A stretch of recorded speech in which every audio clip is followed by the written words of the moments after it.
धन्यवाद शुभांगी। छत्तीसगढ़ में आरक्षण संशोधन विधेयक की आग फिर तेज हो चुकी है। छत्तीसगढ़ में नए राज्यपाल आए हैं। अब नए राज्यपाल आने के बाद कांग्रेसी विधायक, उसमें आदिवासी विधायक भी हैं, ओबीसी विधायक भी हैं, ये सब आज राज्यपाल से मुलाकात किए हैं और सीधे तौर पर जो हस्ताक्षर नहीं हुए अभी तक, मुझे बहुत अच्छे से याद है 2 दिसंबर को अचानक एक विधानसभा का 2 दिवसीय सत्र बुलाया जाता है जिसमें आरक्षण संशोधन विधेयक प्रस्तुत किया जाता है। उस संशोधन विधेयक के लिए पूर्व राज्यपाल जो रही हैं छत्तीसगढ़ की अनुसुईया उइके, उन्होंने कहा था कि जैसे ही मेरे पास आएगा ये विधेयक मैं 4 घंटे में सिग्नेचर कर दूंगी, लेकिन वो सिग्नेचर आज तक नहीं हो पाया। उसमें क्वांटिफाइबल डेटा की बात की गई, वो डेटा नहीं है। उसमें ये कहा गया कि आपने जिनका आरक्षण बढ़ाया है प्रतिशत, उसका क्या आधार था, जिसका कम किया उसका क्या आधार था। तो अभी कुल मिलाकर राजनीति की भेंट चढ़ा हुआ है आरक्षण संशोधन विधेयक। आज का अगर अपडेट बताऊं तो आज कांग्रेसी विधायक पहुंचे हुए थे, ओबीसी विधायक भी उसमें थे कांग्रेस के, आदिवासी विधायक तो साथ में थे ही। उनका साफ तौर पर कहना था राज्यपाल से मिलने के बाद, कवासी लखमा का बड़ा बयान सामने आया कि ये राज्यपाल भी बीजेपी से प्रेरित नजर आ रहे हैं कहीं ना कहीं और हील हवाला कर रहे हैं और नकारात्मक सोच दिखी इन्हें आरक्षण संशोधन विधेयक को लेकर। तो बहुत साफ है, नए राज्यपाल पर भी बड़ा आरोप यहां पर सरकार ने लगा दिया है। सरकार के कैबिनेट मंत्री हैं, कद्दावर मंत्री हैं, बस्तर के प्रभारी मंत्री हैं कवासी लखमा, जिन्होंने साफ तौर पर कह दिया है कि ये जो नए राज्यपाल है इनसे भी उम्मीद नहीं है कि ये इस आरक्षण संशोधन विधेयक पे हस्ताक्षर करें। अगर हस्ताक्षर नहीं होगा तो आगे होगा क्या? पूरी भर्तियां रुकी हुई है, जो एग्जाम हो भी गए रिजल्ट आप डिक्लेयर कर नहीं सकते, किस आधार पर करेंगे? क्योंकि कोई रोस्टर आपके पास है ही नहीं। चलिए पहले आपको सुनवाते हैं क्या कुछ कहा जिम्मेदारों ने इस विषय पर, फिर इस चर्चा को हम आगे बढ़ाएंगे। अभी हम लोग जा रहे हैं, पूरे विधायकगण हैं, हमारे मंत्री जी लखमा जी हैं, उनके नेतृत्व में हम लोग जा रहे हैं।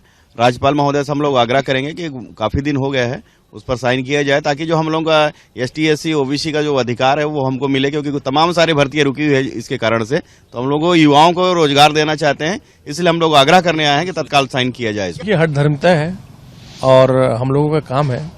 लोकतंत्र में जब कोई विधेयक पास होता है तो उसका सम्मान करना चाहिए। और जिस तरह से आरक्षण का मुद्दा है हमारे आदिवासी भाइयों का, पिछड़ों का, अनुसूचित जाति का, ये दुर्भाग्य है, ये लोकतंत्र का दुर्भाग्य है कि एक सर्वसम्मति से पास हुए विधेयक को इतने दिन तक उसको हस्ताक्षर करके के नाम से रोका गया। तो सुना आपने क्या कुछ कहा कांग्रेस के विधायकों ने। चलिए इसी विषय पर हम चर्चा को आगे बढ़ाते हैं। शशि भगत जी हमारे साथ हैं, उपाध्यक्ष हैं छत्तीसगढ़ आदिवासी कांग्रेस के। हमारे साथ देवलाल ठाकुर जी हैं, निश्चित तौर पर वरिष्ठ नेता है, भारतीय जनता पार्टी के आदिवासी नेता हैं। मैं दोनों से बातचीत करूंगा। सबसे पहले शशि भगत जी के पास चलता हूं। शशि भगत जी, कवासी लखमा का बयान आ गया, ये राज्यपाल भी सुनने वाले नहीं है, ये भी बीजेपी से प्रेरित नजर आ रहे हैं। मतलब साफ है आदिवासी संशोधन विधेयक अब हस्ताक्षर नहीं होगा या इतना लंबा समय बीत जाएगा कि चुनाव भी आ जाएगा। किस तरह से देख रहे हैं भगत साहब? भारतीय जनता पार्टी की बिल्कुल सोची समझी रणनीति के तहत ये हो रहा है। छत्तीसगढ़ में आरक्षण को लागू करना नहीं चाहते हैं, ये बात आज स्पष्ट हो गया। महामहिम राज्यपाल जी ने राजभवन में अभी अभी हमारी मुलाकात हुई थी, 12 विधायक जी लोग थे और एक अतिरिक्त मैं था, और ये स्पष्ट हो गया आज कि उन्होंने कहा कि ये बहुत क्रिटिकल मैटर है, समीक्षा होगी और उसमें होगी जो पूर्ववर्ती राज्यपाल जी ने जो कहा, और बस उसका पुनरावृत्ति हो रही है अभी। तो ये किसी भी सूरत में भारतीय जनता पार्टी तो हाँ जी भगत साहब जो राज्यपाल हैं अभी छत्तीसगढ़ के, ये विधायक रह चुके हैं लंबे समय तक, लॉ मिनिस्टर रह चुके हैं। भाई इन्हें तो कानून का ज्ञान है, कोई ऐसा तो नहीं कि ज्ञान है नहीं। और सबसे बड़ी बात है, देखिए राज्यपाल इसके पहले भी दूसरे स्टेट में रह चुके हैं, वहां से यहां पर आए हुए हैं। और सबसे बड़ी बात है कि आरएसएस से भी जुड़े हुए हैं, मतलब लंबा पॉलिटिकल करियर है। कुछ सोच समझ के ही मना कर रहे होंगे भगत साहब? नहीं, देखिए सोच समझ के मना करने का विषय इसलिए नहीं है कि ये मंत्री परिषद ने पास किया विधेयक, वहाँ पास हुआ है विधानसभा के अंदर। विधानसभा के अंदर पास होने के बाद किंतु परंतु करने की कोई बात ही नहीं बची थी। कांग्रेस की ये इच्छा है, छत्तीसगढ़ की जनता की इच्छा है कि यहाँ जो भर्तियां रुकी हुई हैं, यहाँ सारे काम रुके हुए, ये सारा चीज जो है नियमित रूप से चले। लेकिन भारतीय जनता पार्टी और आरएसएस की मंशा इसके विपरीत चुनावी लाभ के लिए इसको रोक के रखने का प्रयास किया गया, जिसमें कतई सफल नहीं होने वाली है। ये केवल और केवल चुनावी चश्मे से देख रहे हैं। 2023 के चुनाव में कांग्रेस को किसी भी तरह की जीत न मिले, ऐसा इनका प्रयास अभी से चालू हो गया है। देवलाल जी, विश्वभूषण हरिचंदन जी ने जिस दिन से कमान संभाली थी, उम्मीद थी कांग्रेस पार्टी को, सरकार को, कि अब हस्ताक्षर हो जाएंगे, क्योंकि बयान जब शुरू में आए बहुत सुलझे हुए हैं, गहरा राजनीतिक अनुभव रहा है, मतलब बहुत साफ है, कहीं ना कहीं कांग्रेस को पूरी उम्मीद थी कि नए राज्यपाल इस आरक्षण संशोधन विधेयक पर हस्ताक्षर जरूर करेंगे। लेकिन इन्होंने भी साफ तौर पर मना तो नहीं किया, लेकिन मना करने जैसा ही सब कुछ हो रहा है। किस तरह से देख रहे हैं देवलाल जी? बस्तर में पूरी नियुक्तियां रुकी हुई हैं, छत्तीसगढ़ में कोई भी परीक्षा ले ली जाए लेकिन रिजल्ट आप डिक्लेयर नहीं कर पा रहे हैं क्योंकि आपके पास आरक्षण रोस्टर है ही नहीं। क्या फॉलो करेंगे आप देवलाल जी? इसके जिम्मेदार वर्तमान की कांग्रेस सरकार है।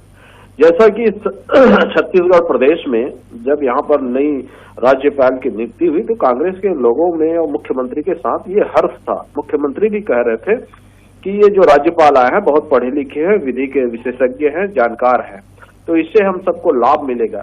तो मुख्यमंत्री जी से कहना चाहूंगा कि क्या पूर्व में जो राज्यपाल थी हमारी आदिवासी समाज की, वो पढ़ी लिखी नहीं थी, विधि विशेषज्ञ नहीं थी? ये आज प्रमाणित हो रहा है कि पूर्व में भी राज्यपाल थी, वो भी विधि विशेषज्ञ ही थी। वो आदिवासियों का आरक्षण चाहती थी, सभी वर्गों का आरक्षण चाहती थी। लेकिन क्या कांग्रेस ने छत्तीसगढ़ के जनमानस को गुमराह नहीं किया? क्या कांग्रेस ने क्वांटिफाइबल डाटा, जो विधि सम्मत, जो न्याय सम्मत जो चीजें होती थी, उसको क्यों विधानसभा में पेश नहीं किया गया? ये वही छत्तीसगढ़ प्रदेश है जहां पर 82% आरक्षण का अध्यादेश लाया गया था, जिस पर पूर्व में जो राज्यपाल थी सुश्री अनुसुईया उइके, उन्होंने साइन करके बकायदा इन्हें दिया। लेकिन इन लोगों ने उस 82% के आरक्षण को भी विधानसभा में विधेयक में पारित नहीं करवा पाया। तो कहीं न कहीं इस कांग्रेस की मंशा को इसी से समझ में आता है, जब आप 82% के आरक्षण को पारित नहीं करवा पाए तो इस 76% आरक्षण को कैसे पारित करवाओगे? साथ ही उसका क्वांटिफाइबल डाटा भी पेश नहीं किया। तो छत्तीसगढ़ की जो जनता है उसको कांग्रेस की सरकार आरक्षण के मामले में गुमराह कर रही है। देवलाल जी बहुत वरिष्ठ नेता हैं आप और बहुत कानूनी प्रक्रिया को समझते हैं, ऐसा समझता हूं मैं। देखिए 3 ऑप्शन हैं केवल राज्यपाल को, या तो वो हस्ताक्षर कर दे, या तो वो लौटा दे, या तो तीसरी बात है विधि विशेषज्ञों की राय लेने के बाद उसको अपने पास कितने भी समय तक राज्यपाल रख सकते हैं, ये राज्यपाल के पास अधिकार है, इसमें कोई दो राय नहीं। लेकिन अगर मंत्रिपरिषद ने भेजा तो उसे लौटा देना चाहिए।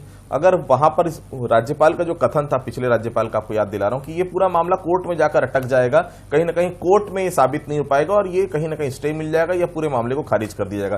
तो ये कोर्ट जाना नहीं जाना ये तो सरकार का काम है, सरकार देख लेगी। भाई राज्यपाल, अगर मंत्रिपरिषद की सलाह पर राज्यपाल काम करेगा, ये संविधान में साफ तौर पर लिखा हुआ। अगर मंत्रिपरिषद ने पारित कर दिया, पूरे विधानसभा ने पारित कर दिया, उसमें तो आपके बीजेपी के भी विधायक थे, क्या बीजेपी के विधायकों को नहीं पता था कि वो गलत जगह हस्ताक्षर कर रहे हैं? क्यों उन्होंने पारित करा दिया वहां पर? अगर पारित हो गया है तो राज्यपाल को हस्ताक्षर करने में दिक्कत क्या है देवलाल जी?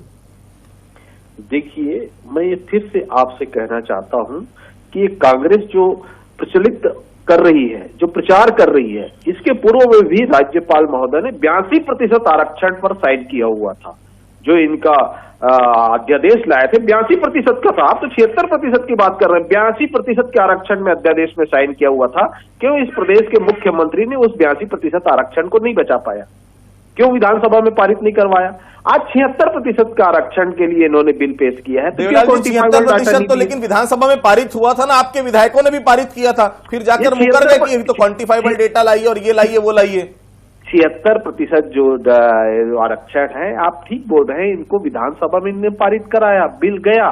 तो कहीं न कहीं मुझे ऐसा बीजेपी के विधायकों ने भी उसमें हामी भरी कि हम भी साथ हैं। हाँ, मैं बता रहा हूं, लेकिन भारतीय जनता पार्टी के विधायकों ने साथ में ये भी कहा कि इनके संपूर्ण दस्तावेज विधि सम्मत, विधि विशेषज्ञों से राय लेकर जल्दबाजी में इसको पेश न किया जाए। विधि सम्मत, विधि विशेषज्ञों की राय लेकर इसको पूर्ण बिल के रूप में पेश किया जाए ताकि कोई अड़चने न आए। कहीं न कहीं देखिए, राजनीति परिवेश में आप कोई भी बयान दे सकते हैं। जब देश की संविधान की बात आती है, प्रशासन की बात आती है, तो उसमें कानून, न्याय, सभी चीजों को देखा जाता है। आप ठीक है, क्या ऑप्शन है आपके पास? ये भी राज्यपाल हस्ताक्षर नहीं करेंगे, जनता तो आपको देख रही, सरकार आपकी है, आपसे पूछा जाएगा जब आप वोट लेने के लिए जाएंगे। बस्तर की 11 सीटों पर टोटल 29 विधानसभा सीटें आदिवासी जहां से विधायक होते हैं, इसके अलावा ओबीसी सीटें, जनता को जवाब आपको देना। भगत साहब क्या जवाब देंगे आप? सरकार ने एक ऐसे राज्यपाल की पदस्थापना की है हिंदी भाषी प्रदेश छत्तीसगढ़ में, जिसको न हिंदी को बहुत ज्यादा समझ है और न बहुत ज्यादा बोल सकते हैं। पहले तो ये बातें राज्यपाल को अच्छी बात है ना, भारतीय जनता पार्टी का काम आसान हो गया, आपका काम मुश्किल हो गया। कांग्रेसियों को आदिवासियों से ही तकलीफ है। लोग हंगामा करने लगे, तो ये दोहरी बात कहाँ से आ रही है? ये बात आपसी समझ बूझ वैसे ही लोगों की पदस्थापना भी होनी चाहिए। ये भी एक सोचनीय विषय है जो भारतीय जनता पार्टी ने निश्चित रूप से सोच समझकर षड्यंत्र पूर्वक किया है। भगत साहब, षड्यंत्र अगर है ये आप कह रहे हैं, राज्यपाल तो किसी भी राज्य के कहीं भी बनाए जा सकते हैं, है तो आदिवासी ना। निर्णय करती है राज्यपाल तो कहीं के भी बनाए जा सकते हैं, किसी भी राज्य के। ये तो संविधान में, अब संविधान बदलने की बात मत करिएगा। नहीं कर रहे हैं, लेकिन हमारा कहना यह है कि हिंदी भाषी प्रदेश में हिंदी भाषी को अच्छी सोच समझ रखने वाले होना चाहिए। भगत साहब, अनुसुईया उइके मेघालय की राज्यपाल बन के गई हैं। मेघालय में क्या वो छत्तीसगढ़ी बोलेंगी? वहाँ के लोग हिंदी समझते हैं, आपको मैं बता दूं आपको।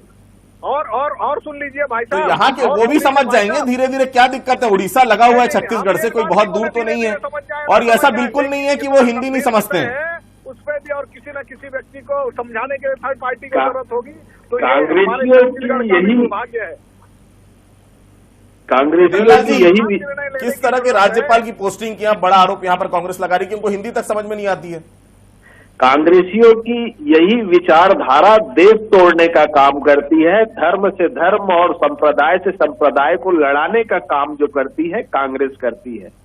भारतीय जनता पार्टी तो एक भारत, अखंड भारत की ओर आगे बढ़ रहा है। कांग्रेस के लोगों को इस बात की पीड़ा होती है और कहीं न कहीं संविधान हिंदी हो, अंग्रेजी हो या किसी भी भाषा में हो, संविधान के मायने एक ही होते हैं। इस कांग्रेस के लोगों को समझने की आवश्यकता है।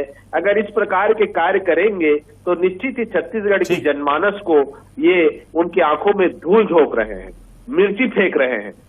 तो देखिए, आरक्षण का पेंच लगातार फंसा हुआ है और बहुत जल्दी ये पेंच खुल पाएगा ऐसा अब तो बिल्कुल नहीं लगता।